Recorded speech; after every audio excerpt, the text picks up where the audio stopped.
कुछ कहानियां ऐसी होती हैं जो दिल को छू जाती हैं और हमें एक नई राह दिखाती हैं। आज की यह बौद्ध कहानी भी कुछ ऐसी है जो हर एक व्यक्ति के दिल को छू जाएगी। कहानी का शीर्षक है धन से नहीं मन से अमीर बनो। आज की इस दुनिया में इंसान सिर्फ अपने मतलब के ही रिश्ते बनाता है। पैसों का घमंड और अहंकार की मद में इंसान इतना अंधा बन गया है कि वो अपना पराया सब भूल जाता है। इसी विषय पर आधारित महात्मा बुद्ध के विचारों से प्रेरित एक कहानी मैं आपको सुनाने जा रहा हूं। कहानी आपको कैसी लगी उसके बारे में हमें कमेंट में जरूर बताना। ये बात उन दिनों की है जब बौद्ध भिक्षुओं ने गांव से नगर और नगर से गांव भ्रमण करते हुए लोगों को उपदेश दिया करते थे। एक बार की बात है, एक गांव में एक बौद्ध गुरु भिक्षाटन करने आए थे। गांव के लोगों ने महात्मा को अपनी अपनी समस्या बताते हुए उनसे उपदेश मांग रहे थे। गांव में महात्मा आने की खबर धीरे धीरे आसपास के गांव में फैलने लगी और सभी गांव वाले महात्मा के दर्शन के लिए उनके पास आने लगे। ऐसे में गांव का सबसे अमीर आदमी भी महात्मा से मिलने आया और महात्मा का दर्शन करते हुए उन्हें कीमती चीजें उपहार में दिया। अमीर आदमी का महंगा उपहार को देख बौद्ध गुरु ने कहा, पुत्र, मैं गरीबों से दान नहीं लेता, तुम कृपया अपना दान वापस ले जाओ। इस पर अमीर आदमी ने घमंड में कहा, है महात्मा, आप शायद नहीं जानते, मैं इस पूरी गांव में सबसे ज्यादा अमीर हूं और मेरे पास इतना धन दौलत है कि मेरी 7 पीढ़ी घर बैठे ऐसो आराम की जिंदगी जी सकते हैं और आप मुझे गरीब कह रहे हो। यह सुन बौद्ध गुरु ने कहा, बेटा, तुम्हारा घमंड बता रहा है कि तुम्हारे पास कितना धन दौलत है। तुम लोगों के लिए अमीर हो सकते हो, लेकिन मेरी नजरों में तो तुम गरीब ही हो।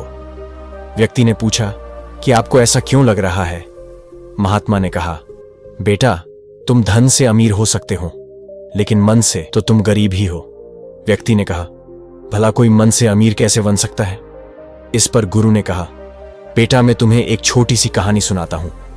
इसे अंत तक सुनने के बाद तुम अपने आप यह समझ जाओगे कि तुम मन से गरीब कैसे हो। कहानी बताते हुए बौद्ध गुरु ने कहा, एक गांव में तुम्हारी ही तरह एक बड़ा अमीर साहूकार रहता था। आसपास के कई गांव में उसका बड़ा नाम था, लेकिन साहूकार को अपने पैसों का, अपने रुतबे का और अपने नाम का बड़ा ही घमंड था। वह अपने नाम को बनाए रखने के लिए बहुत ज्यादा सोचता था और किसी के भावनाओं की कद्र किए बिना जो उसे ठीक लगता था वही करता था। परंतु इतने अमीर और धन दौलत होने के बाद भी साहूकार का मन अंदर से दुखी रहता था, क्योंकि उसके इस धन संपदा को भोगने वाला कोई संतान नहीं था। साहूकार को कई सालों बाद एक संतान की प्राप्ति हुई। इस खुशी को मनाने के लिए उसने अपने घर पर एक बहुत बड़ा दावत रखा, जिसमें उसने आसपास के गांव से सभी श्रीमंत और अमीर रिश्तेदारों को ही निमंत्रण किया था। वहीं पास के एक गांव में ही साहूकार की खुद की सगी बहन रहती थी, परंतु इन दिनों उसकी बहन की आर्थिक परिस्थिति कुछ अच्छी नहीं थी। इसलिए साहूकार ने अपनी सगी बहन तक को दावत के लिए नहीं बुलाया था। कार्यक्रम का आयोजन इतना भव्य था कि उसकी चर्चाएं आसपास के हर गांव में होने लगी थी और साथ ही कार्यक्रम में इतने प्रसिद्ध और श्रीमंत लोग आने वाले थे। ये खबर उस साहूकार की बहन तक भी पहुंच गई।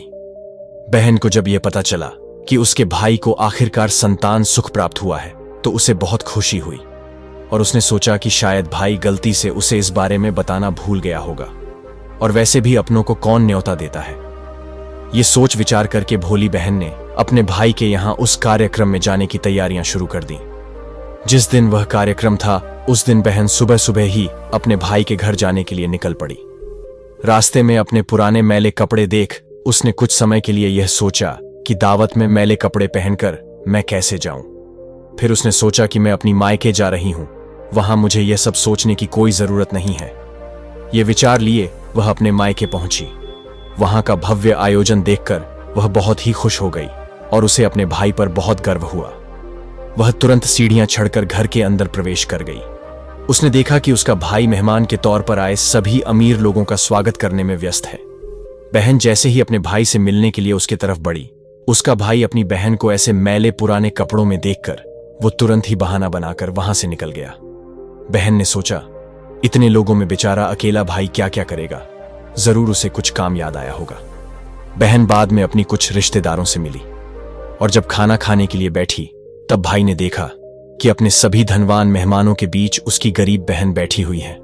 सभी कीमती पोशाक पहने लोगों के बीच उसकी बहन, जो पुराने मैले कपड़े पहनकर बैठी थी, यह साहूकार से देखा नहीं गया। उसने अपनी बहन को अपने पास बुलवाया, भला बुरा सुनाते हुए वहां से विदा कर दिया। बहन ने अपने सपने में भी नहीं सोचा था कि उसके साथ कभी ऐसा व्यवहार भी हो सकता है। अपना अपमान होने के बाद बहन तुरंत अपने घर ससुराल जाने के लिए चल पड़ी। उसकी आंखों से आंसू नहीं थम रहे थे। रास्ते में उसकी मुलाकात अपनी एक पुरानी साथी से हुई। साथी ने उसे रोने का कारण पूछा।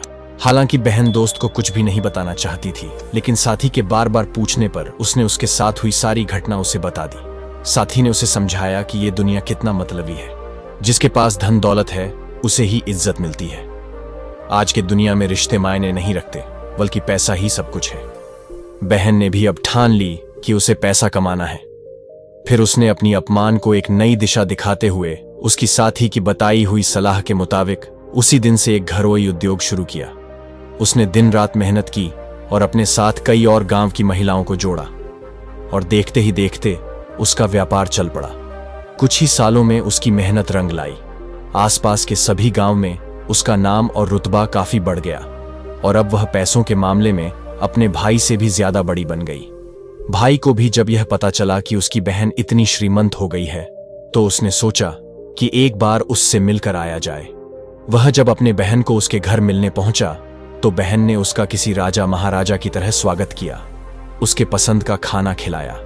बहन का ऐसा व्यवहार देखकर भाई अत्यंत खुश हो गया, और उसने अपनी बहन को अपने घर होने वाली पूजा के लिए आमंत्रित किया। कुछ ही दिनों बाद बहन अपने भाई के यहाँ उस पूजा के लिए पहुंची। जैसे ही बहन अपने भाई के घर पहुंची, उसका भाई उसके स्वागत के लिए दरवाजे पे ही खड़ा था।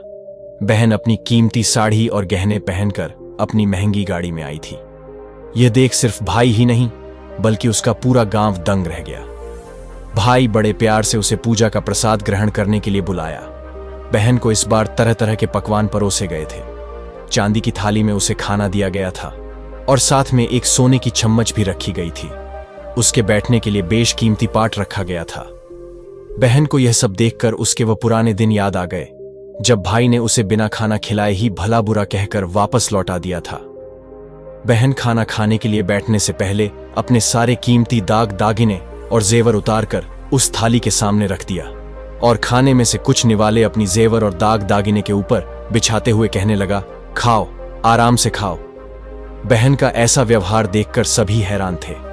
किसी को कुछ भी समझ में नहीं आ रहा था कि बहन ऐसा क्यों कर रही है।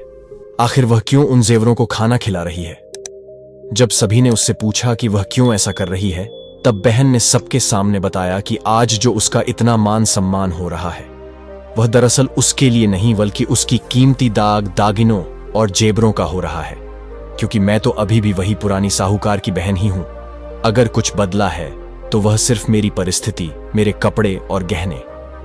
भाई ने अपनी गलती का एहसास होने पर इस बार अपनी बहन के पैर पकड़कर माफी मांगी। बहन जो पहले भी अपने भाई से निस्वार्थ प्रेम करती थी, उसने अपने भाई को माफ करते हुए उसे गले से लगा लिया। यहीं पर बौद्ध गुरु ने अपनी कहानी खत्म करते हुए अमीर आदमी से कहा, धन दौलत सिर्फ हमारे जीवन को सरल बनाने के लिए है, जबकि रिश्ते जीवन में मिले किसी वरदान की तरह है। उन्हें हमेशा सच्चे मन से और निस्वार्थ भाव से निभाना चाहिए। धन दौलत खर्च हो जाए तो आप उसे बाद में भी कमा सकते हैं, मगर रिश्ते खर्च हो जाने पर दुनिया का सारा धन भी आपको उन्हें वापस नहीं दिला सकता। इस संसार में हर किसी को अपने धन और ज्ञान का घमंड है, लेकिन किसी को भी अपने घमंड का ज्ञान नहीं है। समुद्र को घमंड था कि वो पूरी दुनिया को डुबा सकता है। इतने में एक तेल की बूंद उस पर तैर कर निकल गई। कभी भी अपनी शोहरत और दौलत पर घमंड मत करना, क्योंकि जीतने वाला भी अपना पुरस्कार झुक कर लेता है। बेटा, दान करना अच्छी बात है, लेकिन दान के बाद अगर अहंकार का जन्म होता है तो वो दान स्वस्तिक दान नहीं रहता है। अगर स्वभाव रखना है तो उस दीपक की तरह रखो, जो बादशाह के महल में भी उतनी रोशनी देती है जितनी किसी गरीब की झोपड़ी में देती है। उच्च नीच धनी गरीब के मनोभाव और अहंकार के साथ इंसान धन से तो अमीर बन सकता है, लेकिन मन से नहीं। क्योंकि जो मन से अमीर होते हैं वो भले भांति जानते हैं कि एक उपहार तभी अच्छा लगता है जब वो किसी सही व्यक्ति के द्वारा दिल से सही समय पर और सही जगह निस्वार्थ भाव से दिया जाता है। अतः धन से नहीं, मन से अमीर बनो। कहानी कैसी लगी हमें कमेंट में जरूर बताना, और साथ ही वीडियो को लाइक जरूर करना। हमारी ऐसी ही नई वीडियो सबसे पहले देखने के लिए चैनल को सब्सक्राइब भी करना। धन्यवाद।